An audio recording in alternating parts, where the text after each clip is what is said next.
Supreme court में पूरा कानून किसी ने चैलेंज किया है, ये नए कानून को चैलेंज किया है कि ये कानून बिना बहस के पास हुए हैं, ये कानून बिना एक्सपर्टीज के पास हुए हैं इनसे भी।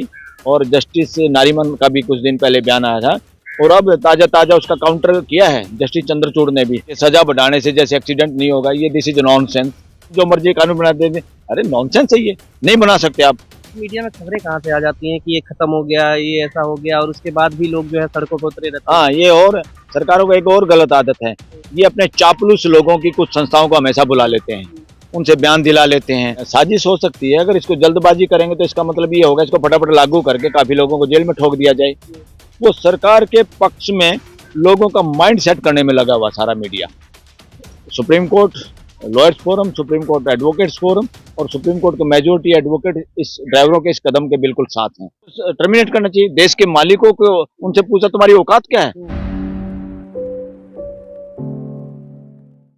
नमस्कार, आप देख रहे हैं फोरम फोर, मैं हूं प्रभात। इस वक्त मैं सुप्रीम कोर्ट में हूं और यहां पर हमारे साथ मौजूद हैं सुप्रीम कोर्ट के वरिष्ठ एडवोकेट बलराज सिंह मलिक जी। इनसे बात करते हैं जिस तरीके से अभी देश भर में चक्का जाम हो रखा है और ट्रक ड्राइवर्स, तमाम ड्राइवर्स हड़ताल पर हैं और यहाँ तक कि चेतावनी दे रहे हैं सरकार को कि अगर सरकार हिट एंड रन कानून को लेकर के वापस नहीं लेती है, अगर इसमें बदलाव नहीं करती है, तो वो जो है ट्रक को छोड़ देंगे सड़क पर स्टीयरिंग, और उसके बाद इस तरीके से हड़ताल जारी रहेगा। क्या कहेंगे सर, इस पूरे मुद्दे को आप कैसे देखते हैं, जो नया कानून है? इसको मैं बेवकूफ़ी देखता हूँ पार्लियामेंट की, जिन्होंने इस तरह का कानून पास कर दिया। पार्लियामेंटेरियन को समझ थोड़ा कि कानून कैसे बनाना है, उनको संविधान की समझ नहीं। संविधान के अनुरूप सबसे ज्यादा इम्पोर्टेंट हिस्सा क्या है इस संविधान का प्रियम्बल, कि हमें पहुंचना क्या है, कहाँ है पूरे देश को लेके कहाँ जाना है सबको और कैसे रहना देश में। और साथ में इम्पोर्टेंट है देश के लोगों के फंडामेंटल राइट, इसमें कोई दो राय नहीं। फंडामेंटल राइट टू लाइफ सबसे इम्पोर्टेंट है। जब आदमी जिएगा नहीं तो बाकी फंडामेंटल राइट क्या करेंगे। और एक्सीडेंट से मौतें होती हैं, इसमें भी कोई दो राय नहीं। और एक्सीडेंट से जो मौतें होती हैं उसका सबसे बड़ा कारण तो इस देश के बिगड़ी हुई व्यवस्था है सड़कों की, जिस पे ज्यादा ध्यान देना चाहिए था। दुनिया भर का टैक्स, गाड़ियों के जब खरीदते हैं लोग टैक्स भरते हैं, तेल पे इतना टैक्स है वो भरते हैं, उसके बावजूद भी सड़कों की हालत क्या है इस देश में। सड़कें कैसी हैं, उन पे यातायात का सिस्टम कैसा है, यातायात की पुलिस कैसी है, निशान कैसे हैं, रेलिंग कैसी है, और ड्राइवरों को क्या सुविधाएं हैं। यानी जो गाड़ी चलाएगा कोई भी, वो खाली ट्रक ड्राइवर की बात नहीं है ना, बस की बात है। हम भी सब लोग गाड़ी चलाते हैं, तो गाड़ी चलाने वाले के लिए क्या ड्राइवर फ्रेंडली सड़कें हैं, ड्राइवर फ्रेंडली पुलिस का यातायात का सिस्टम है, ड्राइवर फ्रेंडली बातें हैं क्या देश में। ध्यान उन पे देने की बजाय सजा बढ़ाने पे चल पड़े कि सजा बढ़ाने से जैसे एक्सीडेंट नहीं होगा, ये दिस इज नॉनसेंस। क्योंकि सजा बढ़ाने से अभी बच्चों के साथ रेप के मामले में सजा बढ़ा दी, फांसी की सजा। क्या रेप कम हुए हैं क्या? अब बल्कि खतरा बढ़ गया। जिसके साथ रेप करते हैं उसकी हत्या के चांस ज्यादा बढ़ गए और हो भी रहा है कि हत्या कर दी जाती है, ताकि लोगों को लगता है कि एविडेंस मिटा देंगे, इससे जान को और खतरा बढ़ा है। ये जहां आदमी लालच से और भय से मानने वाली चीज नहीं है, ना लालच और भय से सुधरने वाली चीज है। वो टेम्परेरी फेज हो सकते हैं, असली आदमी सुधरता है समझने से और व्यवस्था से। अगर व्यवस्था सही हो तो बहुत सारी चीजें तो अपने आप घटित नहीं होती। क्या मतलब इसमें खामियां हैं? मतलब ये जो सजा बढ़ा दी गई, कठोर कर दिया गया कानून, आप कह रहे हैं मतलब लीगल? हाँ, बिल्कुल गलत है। सजा बढ़ाने की जरूरत नहीं थी। सरकार को उन बातों पे ध्यान देना चाहिए, सभी राज्य सरकारों को, देश की सरकार को भी। देश के यातायात के साधन और यातायात का सिस्टम, सड़कें और जो भी उससे रिलेटेड जितनी भी बातें हैं, उन पे ध्यान देने की जरूरत है। और साथ में कम से कम ट्रक और बसों के ड्राइवर के लिए ज्यादा से ज्यादा सुविधा क्रिएट कैसे हो उसके डिजाइन में, और उसकी सुविधा ऐसी हो कि ताकि वो ड्राइवर फ्रेंडली हो, सड़कें भी और गाड़ियां भी। उस पर ध्यान देने की बजाय आप चले हैं ड्राइवरों की सजा बढ़ाने के लिए। अरे लाखों की तादाद में लोग ड्राइवरी करते हैं, और समाज का वो तबका जो सरकारी नौकरियां कहीं नहीं, अपने आप तो रोजगार करता है, उसमें किसी की सिफारिश उसको ढूंढने की जरूरत नहीं।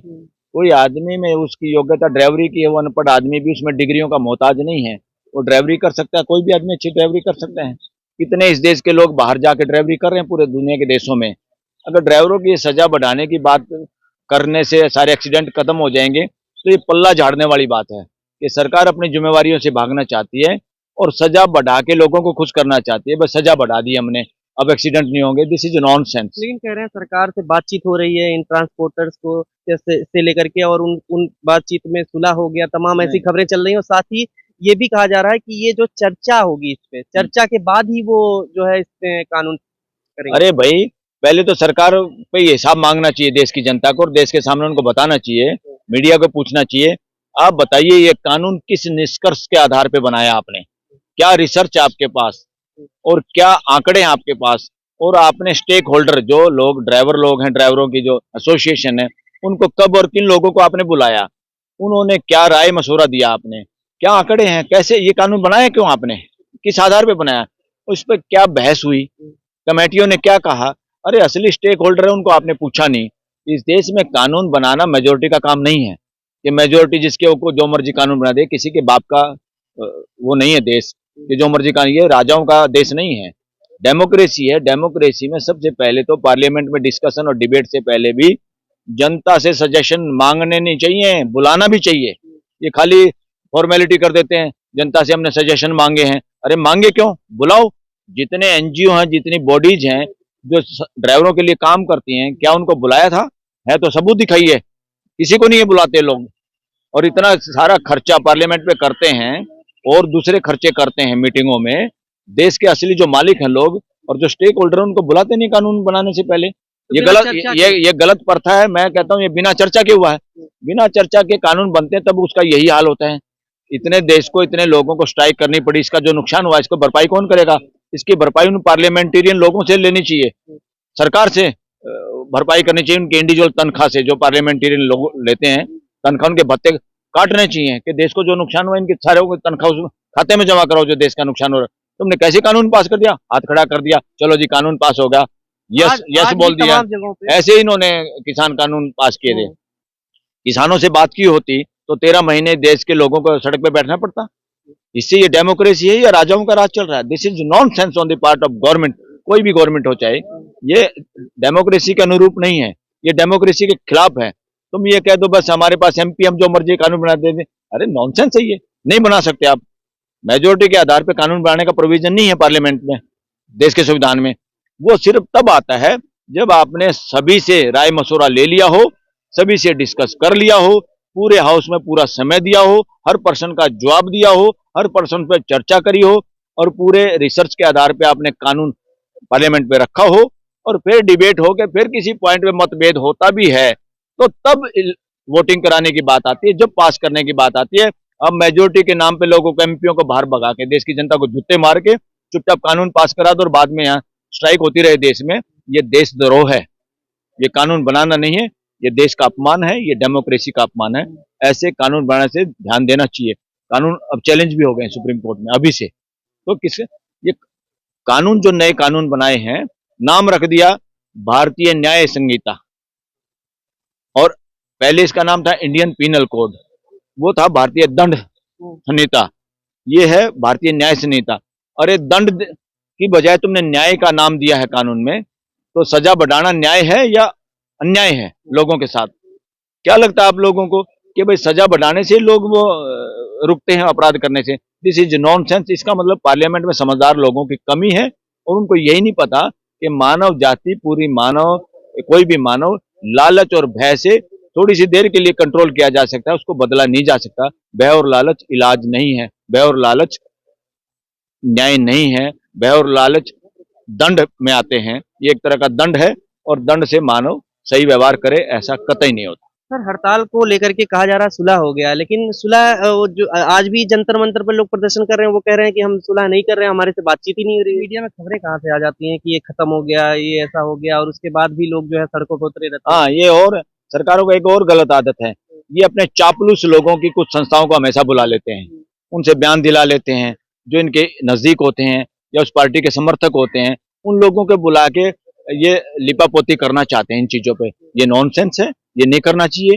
हमेशा रेलिवेंट असली ऑर्गेनाइजेशन जो लोगों का प्रतिनिधित्व करते हैं ग्राउंड लेवल पे, उन लोगों को बुलाना चाहिए। ये ड्यूटी है सरकार की, ये सिस्टम की ड्यूटी है, ये किसी की मर्जी का वो नहीं है कि मर्जी है तो बुलाएंगे नहीं बुलाएंगे।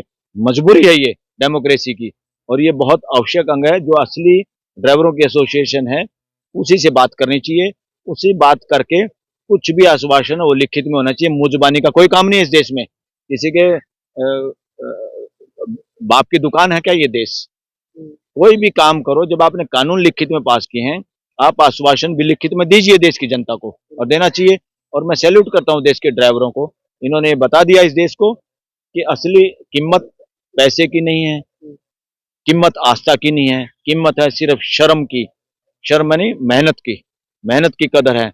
आज ड्राइवरों ने गाड़ियां चलाना छोड़ दिया तो बहुत सारे लोगों को एहसास हो गया, जिनके पास पैसा है उनके घर में अपने आप पेट्रोल पंप से पंप तेल दौड़ के नहीं आएगा, उसमें किसी आदमी की जरूरत है बीच में, वो आदमी लेके आएगा, वो आदमी मेहनत करेगा तब आपके पास पहुंचेगा। आप अपना पैसा अपने जेब में और अपने बैंक में लिए बैठे रहिए, भूखे मर जाएंगे आप। किसान उत्पादन नहीं करेगा, आप दूध से चाय नहीं पी सकते, आप मर जाएंगे आप। ये इस देश में सबसे बड़ी चोरी और इग्नोर जो हो रहा है वो मेहनत कश इंसान हो रहा है, और मेजोरिटी इस देश की